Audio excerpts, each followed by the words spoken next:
Hello बच्चों, कैसे हैं आप लोग। आशा करता हूँ आप लोग मस्त होंगे, मज़े से होंगे। चलिए आज हम लोग स्टार्ट करते हैं क्लास 10th में मैथमेटिक्स में नेक्स्ट चैप्टर, जिसका नाम है क्वाड्रेटिक इक्वेशन। तो अब हम लोग समझेंगे क्वाड्रेटिक इक्वेशन का क्या मतलब है और ये क्या चीज़ होती है।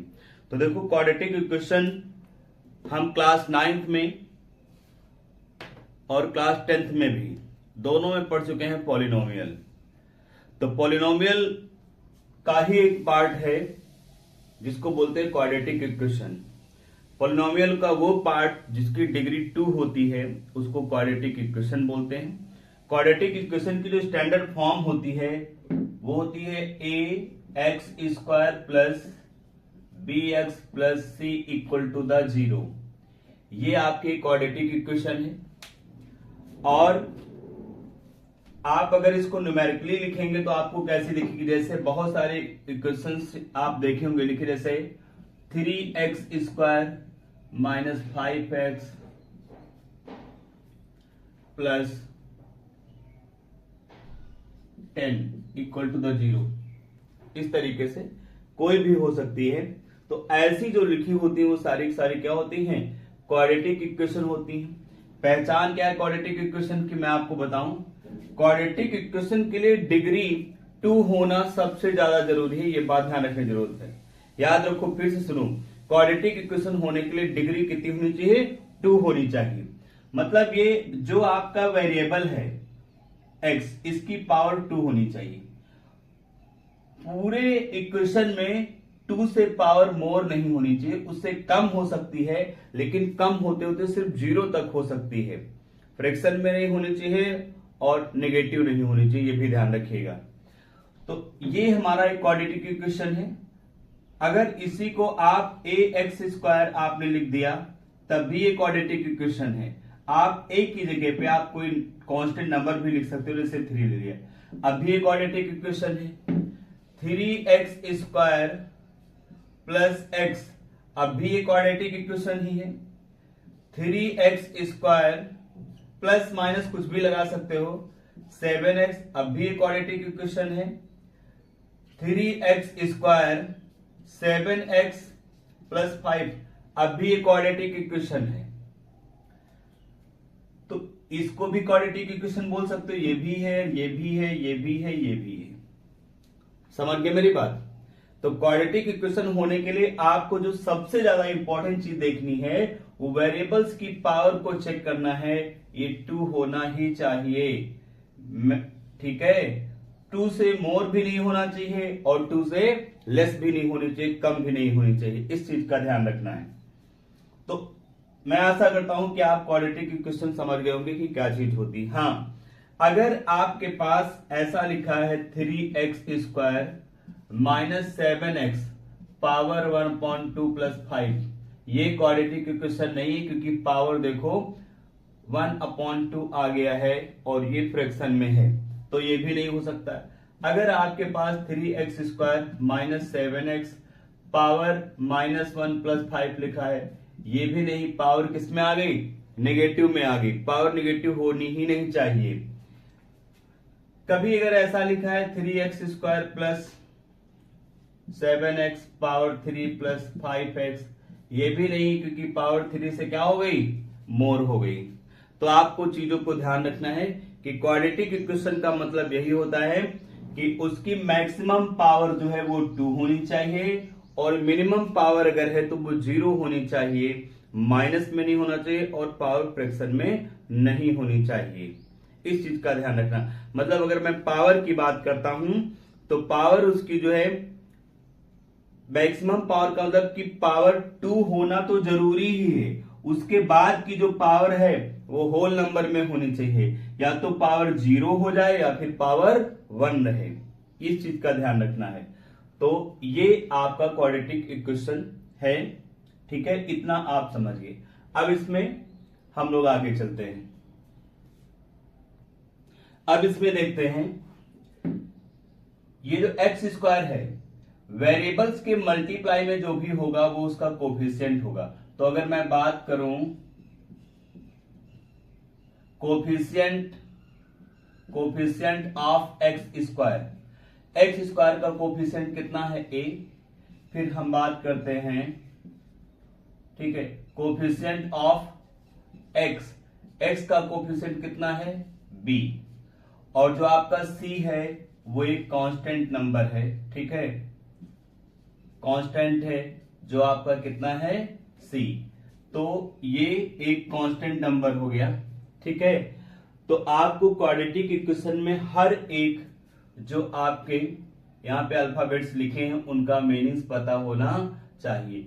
ये जो आप ए देख रहे हो ये क्या होता है, ए ये कांस्टेंट नंबर होते हैं जो वेरिएबल के साथ में मल्टीप्लाई होते हैं। क्यों, ये एल्जेब्रिक टर्म्स का सम होता है। और एल्जेब्रिक टर्म्स कैसे बनता है, क्लास 9th में आपने पढ़ा होगा कि एक कांस्टेंट नंबर को जैसे 5 लिया और एक वेरिएबल को ऐसे मल्टीप्लाई में लिख दिया तो ये एल्जेब्रिक टर्म्स बन गया। तो आपको याद रखना है एक्स, देखो जिसका कोफिशिएंट पूछा जाए उसको छोड़ दो। अगर मैं यहाँ एक्स स्क्वायर का कोफिशिएंट की मैं बात कर रहा हूं तो एक्स स्क्वायर को आप छोड़ दीजिए, इसके साथ जो भी मल्टीप्लाई में बचेगा वो इसका कोफिशिएंट होगा। मैं x की बात करता हूं, x का कोफिशिएंट, तो x को आप पकड़ लीजिए और इसको छोड़ करके इसके मल्टीप्लाई में जो भी लिखा है वो इसका क्या है, कोफिशिएंट है। इस बात की ध्यान रखने की जरूरत है। तो यहां तक क्लियर हुआ। अगर चीजें क्लियर नहीं होती वीडियो को पॉज करके या वीडियो को रिवर्स करके फिर आप उसको देखिए अच्छे से। जब तक एक एक चीज बारीकी आप नहीं सीखेंगे तब तक आपको जो है चीजें समझ में नहीं आएंगी। चलिए, हमने कोफिशिएंट के बारे में सीख लिया। नेक्स्ट हम आता है रूट्स की बात करता हूं, ठीक है। रूट्स क्या होते हैं वो मैं आपको बताता हूं। देखिए, पॉलिनोमियल में हमने पढ़ा है जीरोज, अगर आपको याद हो तो। अगर नहीं याद है तो आप पॉलिनोमियल वाला जो वीडियो है उसको आप देखिए पहले अच्छे से, तब चीजें और समझ में आए। हालांकि मैं थोड़ा सा आपको यहाँ पे बता देता हूं कि पॉलिनोमियल का जो मतलब है, ठीक है, जो जीरोज का मतलब है और रूट्स का मतलब है वो क्या है, ठीक है। मैं क्या करता हूं, मैं एक इक्वेशन लेता हूं। देखो मैंने एक इक्वेशन ले रखी है x square minus 2x minus 3। अब देखो जितनी डिग्री होगी x की उतनी वैल्यूज यहां पर ऐसी होंगी जिनको यहां पुट करोगे पूरा पॉलिनोमियल जीरो बन जाएगा। फिर से मेरी बात सुनिएगा, x की 2 ऐसी वैल्यू होंगी जिनको यहां पुट करोगे, कैलकुलेशन करने पे पूरा पॉलिनोमियल क्या बन जाएगा, जीरो बन जाएगा। दो ही हो सकती है, कैसे पता, क्योंकि जितनी इसकी डिग्री होती है उतनी ही इसकी वैल्यू होंगी। इस चीज का ध्यान रखना। अब आपको क्या करना है, तो हमने सपोज कर लिया, अगर मैं क्या करता हूं, इफ x इक्वल मैंने ले लिया 1, ठीक है, -1 लीजिए, ठीक है, नहीं x इक्वल पहले आप 1 ले लीजिए, 1 लिया। अब आप यहां पे पुट करेंगे तो f1 जहां जहां x है वहां पे 1 पुट करना है। तो आप देखते हैं यहां 1 का स्क्वायर हो जाएगा -2 इंटू 1 -3। 1 का स्क्वायर करोगे 1 ही रहेगा, ये माइनस है 2 और ये 1 मल्टीप्लाई करोगे -2 आएगा और ये -3 है। अब देखो ये माइनस है और ये क्या है plus, opposite sign always subtract होते हैं। -2 में से 1 अगर माइनस करोगे तो 1 बचेगा, साइन दोनों में से जो ग्रेटर है उसका लगाते हैं, तो ये ग्रेटर है इसलिए माइनस का साइन लगाएंगे, यहां पे -3 हो गया। दोनों के साइन सेम है एक जैसे तो ऐड हो जाता है, 4 हो गया और साइन जो ग्रेटर टर्म्स है उसका लगाया। देखो वैल्यू कितनी आ गई, 4 आ गई। इसका मतलब ये इसका x इक्वल 1 इसका जीरोज नहीं है, इसका जीरोज नहीं। अच्छा, जीरोज और रूट एक ही चीज होते हैं, बस पॉलिनोमियल में इसको जीरोज नाम से जानते हैं और क्वाड्रेटिक इक्वेशन में इसको हम लोग रूट्स बोलते हैं। एक काम करते हैं, फिर से एक और वैल्यू लेते हैं। हमने क्या किया, इफ x इक्वल अब -1 ले लेते हैं। अब अगर आप -1 पुट करोगे तो यहां देखो f -1 इक्वल, जहां पे x है वहां पर हमें -1 रखना है, फिर माइनस ये हो गया, फिर 2 आपको लिखना है, कोई साइन नहीं बीच में तो मल्टीप्लाई साइन होता है और यहां पे -1 फिर हो गया और -3 हो गया। अब आप देखिए -1 है, स्क्वायर करोगे जब भी पावर इवन होगी, अगर यहां माइनस है तो हमेशा प्लस में रहेगा, इसलिए 1 रहेगा प्लस का। ये माइनस और ये माइनस मल्टीप्लाई करोगे तो कितना हो जाएगा, ये आपका हो जाएगा 2 और ये -3, ये भी प्लस है ये भी प्लस, सेम साइन दोनों हैं, तो ये 3 हो जाएगा और ये -3 हो जाएगा। अब 3 में से 3 अगर आप माइनस करेंगे तो कितना आएगा, 0 आएगा। अब देखो x की वैल्यू -1 पर पूरा का पूरा हमारा जो ये पॉलिनोमियल है, ये क्वाड्रेटिक इक्वेशन है, ये पॉलिनोमियल का ही पार्ट होता है, तो ये जो आप देख रहे हो ये पूरी वैल्यू हमारी क्या हो जाती, 0। इसका मतलब कि x इक्वल -1, अगर हम पॉलिनोमियल के हिसाब से देखेंगे तो इसको जीरोज बोलेंगे, और क्वाड्रेटिक इक्वेशन के हिसाब से इसी को रूट कहते हैं।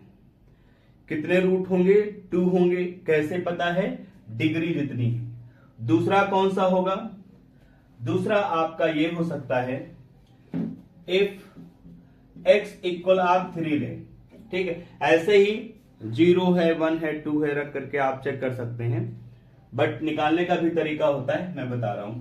अगर आप x इक्वल 3 लेते हैं और फिर आप यहीं पर वैल्यू पुट करके चेक करके देखो, मैंने 3 ले लिया, यहां पे हो जाएगा 3 स्क्वायर -2 इंटू 3 हो जाएगा -3 हो जाएगा। अब 3 का स्क्वायर करोगे आपका 9 हो जाएगा, -2 3 जा 6 हो गया और -3 हो गया। अब ये माइनस, ये वैल्यू प्लस की है आपकी, ये माइनस की, अपोजिट साइन ऑलवेज सेपरेट होते हैं। 9 में से 6 माइनस करोगे 3 बचेगा, साइन किसका रहेगा, जो टर्म से ग्रेटर होगा उसका रहेगा, तो प्लस रहेगा, और ये -3। अब ये +3 ये -3 अपोजिट साइन फिर सेपरेट हो जाते हैं, तो यहां पे आपका क्या आ जाएगा, 0 आ जाएगा। इसका मतलब इस वाले पॉलिनोमियल के लिए x की दो ऐसी वैल्यू है -1 और 3, इन 2 वैल्यूज पर ये पूरा का पूरा पॉलिनोमियल 0 बन जाता है। तो हम कह सकते हैं zeros of x square -2x -3, ठीक है, r -1 एंड 3, ठीक है। क्वाड्रेटिक इक्वेशन जब पढ़ते हैं तो इन्हीं को हम रूट्स नाम देते हैं, इनको हम रूट्स बोलते हैं। अच्छा, अब ये बात आती है कि ये कैसे सोचेंगे भाई, हम एक एक रख करके कैसे निकालेंगे, कैसे पता चलेगा। तो इसको निकालने का तरीका आप पढ़ चुके हो, फिलहाल मैं फिर आपको बता रहा हूं, उसको ध्यान से समझ लीजिए। अब मुझे इसके रूट्स फाइंड करने हैं, ये क्वाड्रेटिक इक्वेशन है, हमको इसके रूट्स फाइंड करने हैं। और रूट्स फाइंड करने के लिए मैंने बताया कि ऐसी वैल्यू होती है जिससे पूरा पॉलिनोमियल क्या बन जाता है, 0 हो जाता है। इसका मतलब ये है, मैं लिख सकता हूं कि फॉर रूट्स के लिए जो आपका fx है, ये वैल्यू पूरे क्वाड्रेटिक इक्वेशन की जो टोटल वैल्यू है वो क्या होनी चाहिए, 0 होनी चाहिए। तो अगर रूट्स मुझे निकालना है तो x स्क्वायर -2x -3, और ये क्या होना चाहिए, 0 के इक्वल होना चाहिए। हो गया भाई। अब इसको हम लोग फैक्टराइज करेंगे, जो क्लास 9th में आप पढ़े होंगे। नहीं पढ़े हैं तो आप जाकर के क्लास 9th के वीडियो देखिए, और अगर आपको फिर भी प्रॉब्लम है तो आप कमेंट्स करिए, मैं उसके लिए वीडियो आपको बना दूंगा जो भी प्रॉब्लम्स हैं। तो अब देखिए उसके बाद में फैक्टराइज करने का क्या मेथड होता है। देखो एक्स स्क्वायर के साथ में एक्स स्क्वायर का कोफिशिएंट यहां पर कुछ नहीं तो 1 होता है, कुछ नहीं होता तो 1।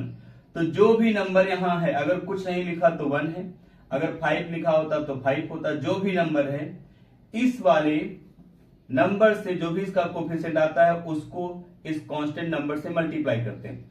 तो 1 से 3 को करोगे मल्टीप्लाई, 3 ही आएगा, लिखना नहीं मल्टीप्लाई करके, सिर्फ मल्टीप्लाई कर लेना है। अब 1 से आप 3 को मल्टीप्लाई करोगे, 3 आया। 3 को आप ऐसे दो पार्ट में कर लेना है कि मल्टीप्लाई करो तो 3 आए, और इसके जस्ट सामने कौन सा साइन है, माइनस का, तो सेपरेट करो तो 2 आना चाहिए, ये वाला नंबर। फिर से ध्यान से समझो, अगर आपका जो भी नंबर यहां पर है उससे आप इस कांस्टेंट नंबर को मल्टीप्लाई करोगे, जो भी आया 3 आ गया। अब आपको क्या करना, ऐसे दो नंबर लेना है कि मल्टीप्लाई करो तो 3 आए, और फिर कांस्टेंट नंबर का साइन देखो, उन्हीं दो नंबरों को माइनस करो तो जस्ट उसके आगे देखो x का कोफिशिएंट कितना है, 2 आना चाहिए। तो कौन है, 3 को अगर 1 से आप मल्टीप्लाई करते हो तो 3 होगा, और 3 में से अगर 1 माइनस करोगे तो क्या आएगा, 2। इसका मतलब दो पार्ट हमारे बनेंगे, एक 3 होगा, दूसरा 1। तो हम क्या करते हैं, एक्स स्क्वायर माइनस, अब देखो जहां पर 2 है आपका, यहां पर कितना है, -2। अब यहां तो माइनस है नहीं, अगर आप यहां माइनस करते हैं, यहां साइन चेंज किया तो ये भी साइन चेंज होगा, ये भी साइन चेंज होगा, और साथ में देखो क्या है, x है। तो आप यहां पर अगर x करते हैं तो इसके साथ भी x आएगा और इसके साथ भी x आएगा। इसको थोड़ा अच्छे से लिख देते हैं, देखो 3 माइनस 1 इक्वल टू, अब देखो जहां पर 2 है वहां पर हम ये लिख सकते हैं, बट यहां क्या है, -2 है, तो आप इस पर भी माइनस कर दो, तो वहां का साइन चेंज करोगे, ये भी साइन चेंज होगा और ये भी चेंज होगा। बट यहां पे क्या है, 2x है, तो x आप यहां पर अगर आप करोगे तो x यहां भी आएगा और यहां भी आएगा, और 1x को सिर्फ x लिखते हैं, केवल x लिखोगे तब भी 1x ही है। तो जहां पे -2x है वहां पे इतनी वैल्यू आप पुट कर सकते हो। इसको बोलते हैं मिडिल टर्म को स्प्लिट करना। तो हमने क्या किया, मिडिल टर्म को स्प्लिट किया हुआ है। तो अब इस पूरे इतने के प्लेस पर इसके ये वैल्यू हमें पुट करना है, -3x प्लस x हो गया, फिर ये वाली वैल्यू और इक्वल टू द 0 हो गया। अब देखो आपको इन दो के टर्म्स को लेना है। यहां देखो यहां भी x है, यहां भी x, यहां x की पावर 2 है, तो आप x को अगर कॉमन लोगे तो 2 पावर थी, एक बार अंदर बचेगा, माइनस यहां पे केवल अकेला था तो ये बाहर चला गया, सिर्फ 3 बचा, फिर प्लस यहां कुछ कॉमन नहीं है, जब कुछ कॉमन नहीं होता तो 1 होता है, और x minus 3 equal to the 0। अगर आपका सही होगा तो ये दोनों टर्म्स जो आप देख रहे हो ना, ये सेम आएंगे। अब ये दोनों सेम है, इनको कॉमन ले लेंगे, कॉमन लेने का मतलब इनको 1 टाइम लिख लो, तो इसको यहां से उठा लिया मैंने, इसको भी यहां से उठा लिया, दोनों जगह से यहां लेते हैं बट लिखते एक बार हैं। तो इसको यहां से हटाने के बाद इसके साथ में क्या बचेगा, x बचेगा, और इसको यहां से हटाने के बाद इसके साथ क्या बचेगा, +1 बचेगा, इक्वल टू द 0। ये फैक्टर हो गया, ये क्या हो गया, फैक्टर हो गया। अब क्या करना है आपको, वीडियो को अपना पॉज करके नोट करते जाना। अब उसके बाद में जो आपको करना है उसको ध्यान से देखिए, दोनों फैक्टर हैं, इन दोनों को मल्टीप्लाई करोगे तो 0 आएगा। इसका मतलब ये हो सकता है ये भी 0 वैल्यू हो सकती है और ये भी वैल्यू 0 हो सकती है। तो इसलिए हम लोग कहते हैं when x minus 3 equal to the 0, तो 3 उधर ले जाओगे, x की वैल्यू निकालना है, तो कितना आ गया, 3 आ गया। फिर हम बात करते हैं when x plus 1 equal to the 0, 1 को उधर ले जाओगे तो x की वैल्यू कितनी आ गई, -1 आ गई। अब आप देखिए x की 2 वैल्यूज हैं, एक तो -1 है और एक कितनी है, 3। यही दो ऐसी वैल्यू हैं, आप यहां पुट कर दोगे, पूरा पॉलिनोमियल क्या बन जाएगा, 0 बन जाएगा। तो अभी तक हम ये सीख पाए हैं कि अगर मेरे पास कोई क्वाड्रेटिक इक्वेशन है और उसमें मुझे x की वैल्यूज निकालना है, जिनको रूट्स बोला जाता है, अगर रूट्स आपको कैलकुलेट करना है तो हम इस तरीके से रूट्स को क्या करेंगे, कैलकुलेट करेंगे। वीडियो को पॉज करके नोट कर लीजिए। तो अब हम देखते हैं, मैं उम्मीद करता हूं कि कुछ हद तक चीजें समझ में आ गई होंगी। उसके बाद में बात करते हैं ax² plus bx plus c equal to the 0। आप समझ गए होंगे मैंने क्या लिखा हुआ है, ये क्वाड्रेटिक पॉलिनोमियल की एक स्टैंडर्ड फॉर्म लिखा है। उसमें फिर क्या है, आपका a है, कॉमा b है और c है, ठीक है। ये जितने कांस्टेंट नंबर हैं ये सारे के सारे बिलोंग करेंगे रियल नंबर से, मतलब ये रियल नंबर हैं। बट एक चीज और ध्यान रखना है, रियल नंबर तो है बट जो a है वो कभी 0 नहीं होगा। अगर ए आप 0 कर दोगे तो ये वाला टर्म्स खत्म हो जाएगा, 0 से एक्स स्क्वायर को मल्टीप्लाई करोगे ये खत्म हो जाएगा, और जब ये टर्म्स ही खत्म हो जाएगा तो क्वाड्रेटिक इक्वेशन फिर नहीं रह जाएगी, क्योंकि इसकी पावर कितनी हो जाएगी, 1 हो जाएगी। तो आपको ये बात पता होनी चाहिए। दूसरी बात ये, अभी हमने आपको बताया था x square minus 2x minus 3 equal to the 0, ये क्वाड्रेटिक इक्वेशन है। इसके पास x की दो वैल्यू ऐसी होती है जिसपे पूरा पॉलिनोमियल 0 बन जाता है। आप जानते हैं कौन कौन सी हैं। x इक्वल एक तो आपकी है -1 है, और दूसरी वैल्यू कौन सी, 3। इन्हीं को रूट्स बोलते हैं, और रूट्स को एक सिंबल से डिनोट करते हैं। जो एक रूट्स को हमने इसका नाम दे दिया अल्फा, और इसको नाम दे दिया बीटा। कोई भी हो सकती है, इसको बीटा कह सकते हो, इसको अल्फा कह सकते हो। तो आपको एक चीज ये भी ध्यान रखना है कि जब हम क्वाड्रेटिक पॉलिनोमियल पढ़ रहे हैं, क्वाड्रेटिक इक्वेशन पढ़ रहे हैं, तो उसमें जो x की दो वैल्यूज आती हैं उन वैल्यूज को रूट्स बोलते हैं। 2 रूट्स होते हैं जिसमें एक को हम अल्फा सिंबल से डिनोट करते हैं, दूसरे को हम बीटा सिंबल से डिनोट करते हैं। यहां तक क्लियर हुआ? गुड।